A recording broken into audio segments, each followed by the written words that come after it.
Okido, wegen Frostgefahr habe ich das Ganze jetzt noch in der Nacht ausgebuddelt, wie man sieht. Na ja, es war lang nicht so schlimm wie befürchtet, aber auch nicht so toll wie erwartet, wie man gleich sieht. Also der Frost hat sie nicht gesprengt. Schau, da ist noch was. Da.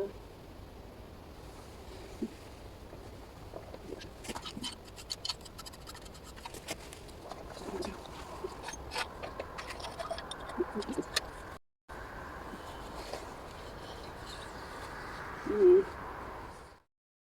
Aber die Pfanne war ja nicht das Einzige, was drin war. Und die anderen Sachen, na ja, ihr werdet es dann eh sehen. Bis später.